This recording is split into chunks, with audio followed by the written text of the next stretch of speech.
South ఇండియాలోనే అతి తక్కువ ధరలకే రత్నాలందించే ఏకైక సంస్థ 6JVR. అంటే ఓ పర్సన్ని అతని సక్సెస్ ఆధారంగానో, అతని మెరిట్ ఆధారంగానో, అతని పొజిషన్ ఆధారంగానో కాకుండా అతని కులం ఆధారంగా గుర్తించే పరిస్థితి వెరీ అన్ఫార్చునేట్. అది జరుగుతోంది. డెవలప్డ్ కంట్రీస్లోకి వెళ్ళి ఉంటున్న మన వాళ్ళలో కూడా ఇంకా అది ఎక్కువ డెవలప్ అయి ఉంది. మనకి అక్కడికి వెళ్తే కొన్ని ఈవెంట్స్ జరుగుతూ ఉంటాయి కదా. సో ఏదైనా పార్టీ జరిగిన ఈవెంట్స్ జరిగినా కూడా అక్కడ కూడా మన వాళ్ళు కులాల పరంగా విడిపోయేసి కొట్టుకోవటం కావచ్చు, రకరకాల సంస్థలు స్థాపించుకోవడం కావచ్చు, ఏమన్నా జరిగితే కనుక సంథింగ్ అక్కడక్కడ ఎన్నో గొడవలు, ఇండియాలో కంటే అక్కడ ఎక్కువ గొడవలు జరుగుతున్నాయి. అంటే కులం అనేది ఒక మనిషిలో ఎలాగా చొప్పించబడింది అన్నదే ఇక్కడ ఎగ్జాంపుల్గా మనం తీసుకోవచ్చు.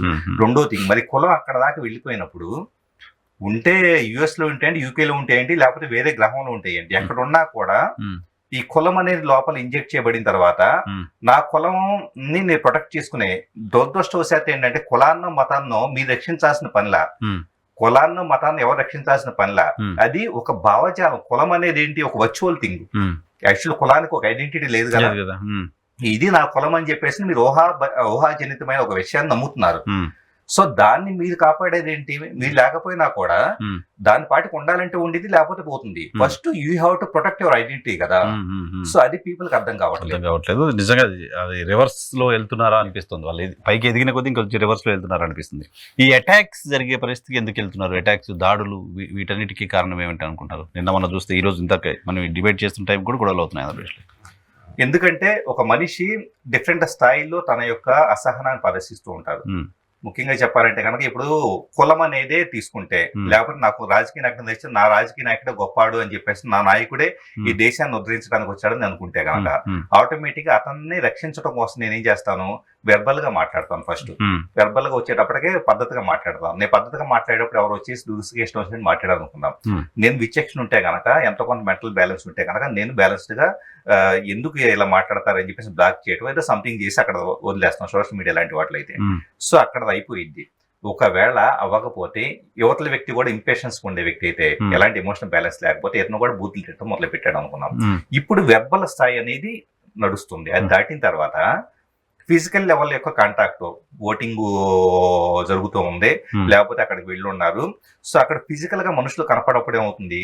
సోషల్ మీడియాలో క్యారీ చేసినవి, అలాగే మీడియాలో క్యారీ చేసినవి, బయట ఎలక్ట్రానిక్ మీడియాలో క్యారీ చేసినవి, సో అలాగే లీడర్స్ పట్ల, కులాల పట్ల ఉండే ఇంటర్నల్ గా ఉండే ఎమోషనల్ స్టేట్లు, ఇవంతా కలిసి ఒక హైయెస్ట్ లెవెల్ ఆఫ్ ఎనర్జీగా నాకు కనపడితే, ఫలానా నాయకుడు కనపడితే కనుక, ఫలానా కార్యకర్త కనపడితే నన్ను అడ్డుకుంటే కనుక నేను ఊరుకోను, చంపేసైనా చంపేస్తానంటే టైప్ ఆఫ్ తీవ్రత వచ్చేసేస్తుంది. ఎందుకంటే ఇదంతా అక్యుములేటెడ్ ఎనర్జీ. ఆ ఎనర్జీ మనిషి ఎదురుగా కనపడ్డప్పుడు అది ఎంతో కొంత రిలీజ్ అవ్వడం ట్రై చేస్తుంది. సో సోషల్ మీడియాలో మనం మాట్లాడుతున్న భాష కావచ్చు, మనం చూస్తున్న పోస్టులు కావచ్చు, మనకు వ్యతిరేకంగా మాట్లాడుతున్నది, అవన్నీ తెలియకుండా ఒక నెగిటివ్ ఎనర్జీని మనిషిలో ఇంజెస్ట్ చేసుకుని ఉంటాయి. 100%. సో బ్యాంక్ బ్యాలెన్స్ చేసుకున్నట్టు లోపల నెగిటివ్ ఎనర్జీని వేసుకోవడమే. జస్ట్ ఇగ్నోర్ చేస్తే ఎంత ఇగ్నోర్ చేయగలిగితే అంత ఫ్రెష్ గా ఉంటాం. 100%. ఎందుకంటే ఎవరి అభిప్రాయాలు, ఇప్పుడు మీకు ఒక నాయకుడు నచ్చుతాడు సార్, నాకు ఒక నాయకుడు నచ్చుతాడు, ఇద్దరికి డిఫరెంట్ ఒపీనియన్స్ ఉంటే మన ఇద్దరం కొట్టుకుంటే ఉపయోగం ఏంటి?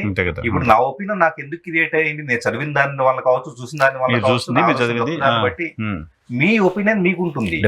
సో గౌరవించుకోవటం అనేది, ఒపీనియన్స్ ని గౌరవించుకోవటం అనేది ఒక బేసిక్ క్వాలిటీ అని చెప్పేసి అర్థం చేసుకున్నప్పుడు అసలు ఈ గొడవలే ఉండవు.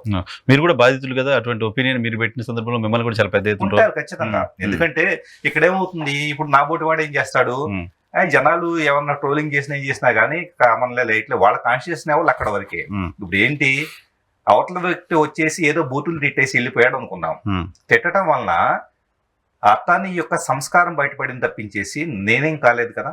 ప్లస్ ఆ ఎనర్జీ నేను మైండ్కి తీసుకోకుండా నా పని హ్యాపీగా నేను ఏదో చదువుకోవటం, లేదో రాసుకోవటము, కొత్తవి నేర్చుకోవడం చేస్తాను అనుకోండి, అక్కడ ట్రోలింగ్ నడుస్తూ ఉండేది, ఇక్కడ నా ప్రొడక్టివ్ యాక్టివ్ నడుస్తూ ఉండేది. డిస్టర్బ్ చేయట్లేదు. సో ఎవరైతే గనక అలాంటి ట్రోలింగ్ లో వాటికి మళ్ళీ రియాక్ట్ అవటం మొదలు పెడతారో మళ్ళీ వీళ్ళ మెంటల్ పీస్ పోతుంది. 100% ఏమి రెస్పాండ్ కాకూడదు. ఖచ్చితంగా చెప్పాలంటే సొసైటీ అన్న తర్వాత డిఫరెంట్ కాన్షియస్నెస్ లెవెల్ ఉన్న పీపుల్ ఉంటారు. కొంతమంది వచ్చేటప్పుడే చూసి చూడనట్టు లేస్తారు, కొంతమంది మైండ్కి తీసుకుంటారు, కొంతమంది గొడవలకు వెళ్తారు, కొంతమంది వెరబుల్గా తిడతారు, కొంతమంది వచ్చేటప్పుడు ఇంట్లో కూర్చొని కుమిలిపోతూ ఉంటారు. సో డిఫరెంట్ స్టైల్లో ఉంటారు. కాబట్టి జస్ట్ ఏంటంటే మన ఇంటెన్షన్, మన ఫోకస్ ఎక్కడ ఉండాలి, ప్రొడక్టివ్ థింగ్స్ మీద ఉండాలి. నా అభిప్రాయం నేను చెప్పాలనుకున్నాను, చెప్పాను, అయిపోయింది. సో నా నెక్స్ట్ పని నాకు I have to do more works కదా అని చెప్పేసి అనుకున్నప్పుడు ఆ క్లారిటీ ఉన్నప్పుడు ఎక్కడే కూర్చొని వాళ్ళు ఎలా అన్నారు వీళ్ళు ఎలా అన్నారు అని చెప్పేసి కూర్చొని బాధపడితే ఉపయోగం ఏంటి?